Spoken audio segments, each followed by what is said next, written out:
Buenas tardes, vamos a hablar acerca de la seguridad nivel de red en sistemas distribuidos. Para empezar, vamos a comenzar definiendo el sistema distribuido, el cual es un conjunto de computadoras independientes con características particulares conectadas por medio de una red que comparte recursos de manera transparente y son capaces de funcionar como una sola. A diferencia de una red convencional, se pueden compartir recursos y no solo información, permitiendo usar no solo el hardware que está siendo usado físicamente por la persona, el usuario o el servidor, sino que también puede usar el hardware conectado a este sistema. Existen diferentes tipos de ataques en sistemas distribuidos. Estos dependen de cómo se acceda a los canales de comunicación existentes o en creación de canales nuevos que desvían conexiones seguras. El principal objetivo de seguridad en estos sistemas es restringir el uso de la información y los recursos, de modo que solamente tenga acceso a estos cierto tipo de personal. De esta manera, las amenazas de su seguridad pueden ser clasificadas de la siguiente manera: fuga, que es la adquisición de información por receptores no autorizados; alteración, que es la modificación no autorizada de información; y vandalismo, que es intervenir en el modo de operación correcto de un sistema. Los métodos con los que puede atacarse en un sistema distribuido tienen que ver con el modo con el que se accede al canal. Estos pueden ser fisgar, que sería la copia de los mensajes; suplantar, que sería enviar o recibir mensajes utilizando la identidad de otro; alterar mensajes, que es interceptar mensajes y alternar el contenido antes de mandarlo al receptor final; reenviar, que es almacenar mensajes interceptados y enviarlos después, incluso con mensajes encriptados; y la denegación del servicio, que es mandar mensajes o la señal a canales diferentes con el fin de impedir el acceso a este. Para saber si un sistema es seguro o no, se deben conocer los riesgos que éste tiene. Además, si tienen aplicaciones con datos sensibles, deben aplicarse también métodos de auditoría, guardando detalles de los usuarios y las acciones que ha realizado en un archivo o base de datos. Por ejemplo, un histórico de seguridad contendrá una secuencia de registros fechados de las acciones de los usuarios. Como mínimo, los registros incluirán la identidad del principal, la operación realizada, que en este caso sería borrar un archivo, actualizar un registro de contabilidad, etc. La identidad del objeto sobre el que se opera, la fecha y la hora. Donde se sospeche que pudo haber violaciones concretas, los registros pueden contener información a mayores para incluir la utilización de los recursos físicos, ancho de banda de red, periféricos, etc. O disparar un procedimiento histórico especial de operaciones sobre objetos concretos. Bueno, les voy a explicar un ejemplo de auditoría con PL/SQL, en el cual evidentemente tenemos una tabla y para hacer la auditoría tenemos que generar un disparador. Los disparadores tienen la característica que es un bloque de código que se ejecuta automáticamente al detectar una inserción, una actualización o un borrado. Entonces, cuando el disparador detecta eso, en otra sección, en otra tabla donde se va a llevar un control de quién fue el que modificó, se mete el usuario que lo hizo, la fecha, el objeto sobre el que se hizo y la hora. Eso es un ejemplo bastante a grandes rasgos de auditoría. Por otro lado, tenemos las técnicas y mecanismos de seguridad en sistemas y aplicaciones distribuidas. Y viene el concepto que es de criptografía, que se refiere al proceso de codificación de un mensaje o de información, de tal manera que quede oculto su contenido, vaya. Actualmente existen algoritmos de encriptación y desencriptación usando claves, pero la autenticación y las firmas digitales solo corresponden a los sistemas distribuidos y no a nivel de red. Los algoritmos criptográficos sí, a nivel de red, al igual que el mecanismo de certificados, control de acceso y cortafuegos o firewalls.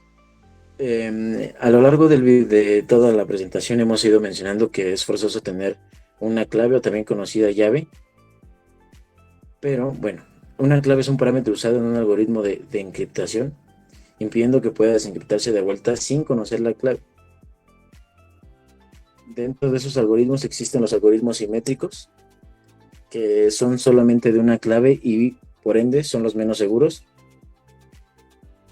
Y los algoritmos asimétricos que sí o sí son los más seguros porque tienes tanto claves públicas como claves privadas.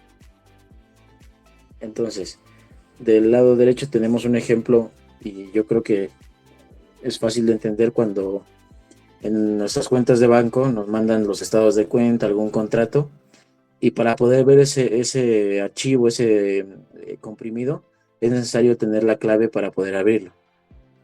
Forzosamente, sin ella no sería posible. Para mostrar mejor un ejemplo de esto, tenemos el ejemplo de WhatsApp. La clave criptográfica nos va a servir como una llave. Entonces, ya que no sabemos cómo alterar mensajes antes de mandarlos, hicimos un ejemplo en WhatsApp donde tú le mandas cualquier mensaje a una persona y desde la terminal lo puedes alterar como se muestra del lado derecho. Tú puedes alterar y presentar estas pruebas, pues no sé, usarlas de manera ilegal para, no sé, chantajear a alguien, etcétera. Entonces, para que no se hiciera de manera formal o dentro de la aplicación como tal, WhatsApp hizo el cifrado de extremo a extremo, en el cual también se usa una clave y en el cual se usan algoritmos para generar estos números que se ven del lado izquierdo en la parte inferior, en la que te daban una serie de números y un QR, que aquí no pusimos el QR por motivos de seguridad, pero te demandaban tu QR y tu clave. Esta clave tiene un mensaje cifrado que nosotros vemos solo como un número, pero realmente es un cifrado. Entonces, bueno, este es el ejemplo que todos podríamos conocer cuando se hizo el cifrado de extremo a extremo en WhatsApp, para evitar que la gente hiciera lo que nosotros hicimos en la parte superior, pero pues de manera que el emisor final recibiera el mensaje alterado antes de que fuera enviado. Entonces, ese es el ejemplo que tenemos más a la vista.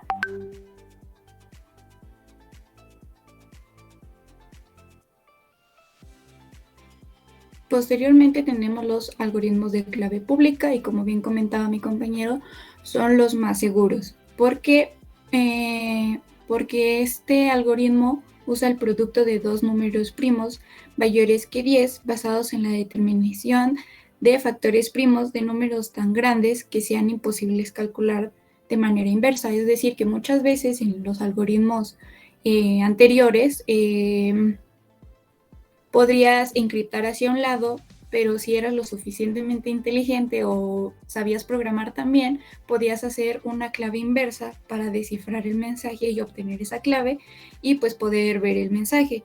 En este caso es tan seguro porque usa números extremadamente grandes y no es posible como obtenerlo al azar, el número de datos que estás usando para poder encriptarlo. Entonces el mensaje se divide en dos bloques iguales de longitud 2 a la n bits y está en un rango entre 512 a 1024 bits.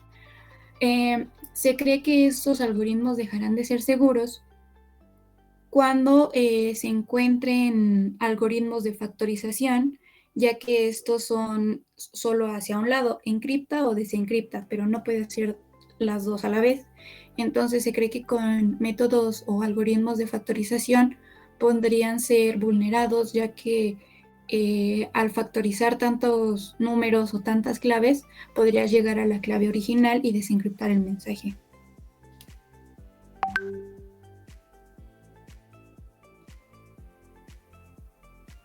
Vamos a pasar a ver los ejemplos de un código RSA. Primero lo vamos a mostrar en C y posteriormente lo vamos a mostrar en Java. Bueno, como se mencionaba, aquí tenemos un código en C en el cual se van a incluir las librerías de siempre. Y tenemos principalmente mat, que va a servir para importar los números randoms que se mencionaban anteriormente. Tenemos una sección de código que nos va a ayudar a obtener los números. Aquí tenemos una que va a buscar las claves. Todo esto es la lógica del programa. Aquí va a ser donde va a elevar a cierto exponente las claves. pero lo que realmente nos importa es la parte de la generación de la llave. Aquí podemos ver que van a ser puros números en random, cómo van a ser las operaciones o cómo se realizan, cómo se van a estar analizando las funciones que tenga la clave y cómo se va a ir generando en general la llave. Aquí tenemos la función de encriptación y la función de desencriptación. En este caso tenemos 3 archivos de texto. El primero es el archivo plain, que es el archivo que va a tener el mensaje base. En este caso se toma plain como si fuera el emisor del mensaje o el mensaje que se va a mandar. Cipher, que es el cifrado, va a representar el emisor, y decipher va a ser el desencriptado o el receptor. En este caso, pues vamos a estar usando los 3 archivos porque cada uno de estos simula ser el emisor, el receptor y el mensaje. Entonces, aquí, bueno, tenemos toda la lógica del archivo, si no se puede abrir el archivo, avisar al usuario que no se puede leer o que está en una dirección diferente. Y bueno, a grandes rasgos es lo que se va a hacer. Se va a dividir primero en 2 la cadena, se van a elevar a ciertos números, nosotros tampoco sabemos porque es random literalmente, entonces pues eso es lo que estaría pasando. Y por ejemplo aquí tenemos un mensaje que deseamos cifrar, entonces vamos a correrlo. Aquí estamos corriendo el programa, nos manda a la terminal y ahora vamos a ver los resultados del mensaje cifrado, que es pues toda esta cadena en la que se usan puros números, y eso es el mensaje cifrado.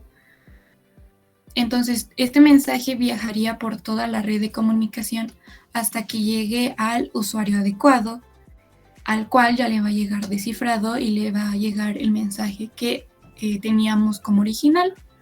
Y a grandes rasgos eso es lo que hace nuestro programa con cada una de las funciones que tiene, de desencriptación, encriptación, la creación de la llave, hacer la llave inversa, que eso es lo que buscaría el usuario final o el receptor del mensaje. Tendría que tener la clave inversa para poder descifrar el mensaje. Así que ahora vamos a pasar con la explicación en Java. Bueno, ahora vamos a proceder a explicar el código de RSA en Java. Y cabe recalcar que es mucho más sencillo implementar en Java que en C, debido a que ya aquí te contamos con todas las clases, que son las de Java Security, principalmente, que con ellas vamos a generar las claves y la encriptación y todo. Pero bueno, vamos a explicar un poquito, no tan a fondo, pero al menos para que se entienda qué es lo que hace el programa. Tenemos un mensaje que es el que vamos a cifrar.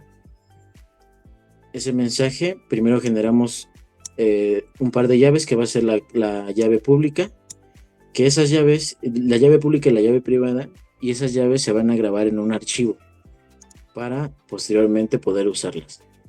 De hecho, aquí mandamos a guardarlas en disco, tanto la privada como la pública, y entonces ya empezamos a mandar a llamar los métodos que encriptan. En este caso, este es el encrypt, evidentemente es el que codifica el mensaje, que es este de aquí. Tenemos la clase Cipher, que tiene 3 distintos modos: el modo encriptar, desencriptar, y otros 2 que en este caso no los voy a mencionar porque no se usan aquí. Entonces básicamente lo que es encriptar el mensaje que deseemos, y posteriormente imprimimos ese cifrado que se hizo. De hecho, déjenme ejecutarlo para que vean. Eso no tenía que haber pasado. Voy a hacer una ejecución solo para que vean esas primeras 2 partes, la del encriptado y mostrar cómo fue la encriptación del mensaje. Aquí lo podemos ver en el mensaje que queremos cifrar, su cifrado. Y posteriormente lo desciframos con el método de decrypt, que está en la línea 42. Entonces, básicamente ya va a hacer todo con ayuda de sus clases, ya están implementadas.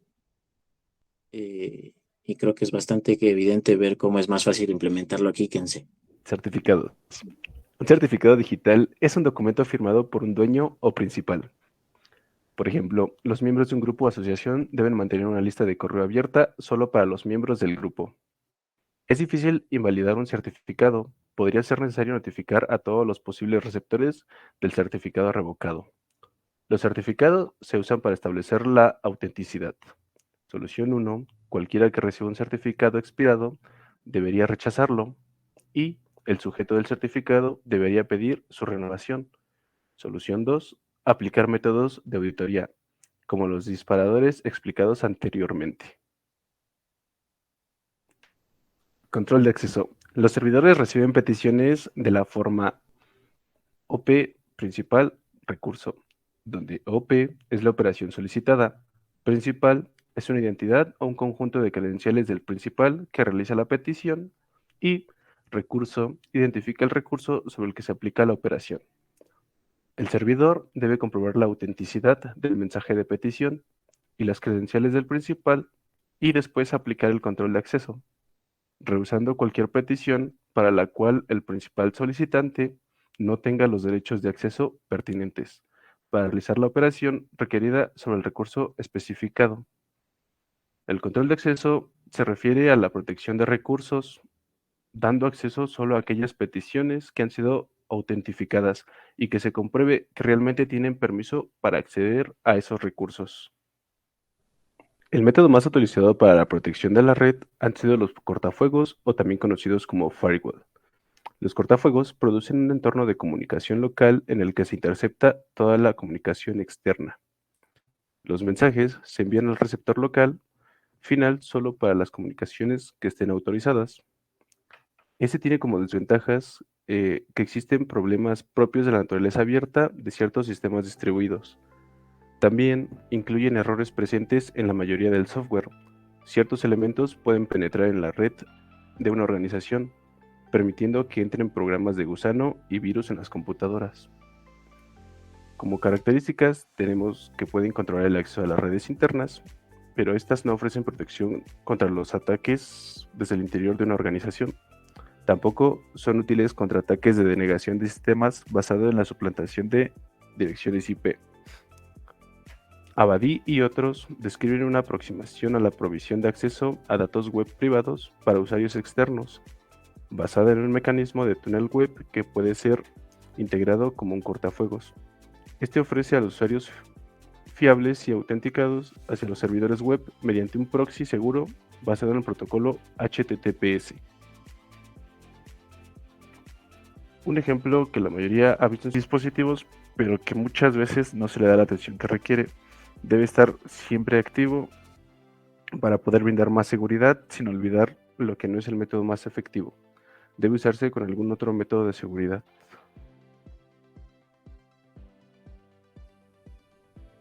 En palabras más, palabras menos, un firewall es como una puerta de una casa. Esta puerta impedirá la entrada de personas desconocidas a nuestro hogar, de igual forma que un cortafuegos bloqueará la llegada de usuarios no autorizados a una red privada. Por defecto, Windows nos incluye una herramienta que es el Firewall de Windows, y este nos ofrece las siguientes ventajas. Reduce el riesgo de amenazas de seguridad de red. Reduce la superficie expuesta a ataques de un dispositivo, lo que proporciona una capa adicional al modelo de defensa en profundidad. La reducción de la superficie expuesta a ataques de un dispositivo aumenta la capacidad de administración y reduce la probabilidad de un ataque exitoso. Protege la información confidencial y la propiedad intelectual. Con su integración con IPsec, proporciona una manera sencilla de aplicar las comunicaciones de red autenticadas de un extremo a otro. Proporciona acceso escalable niveles a los recursos de red de confianza, lo que ayuda a aplicar la integridad de los datos y, opcionalmente, ayuda a proteger la confidencialidad de los datos.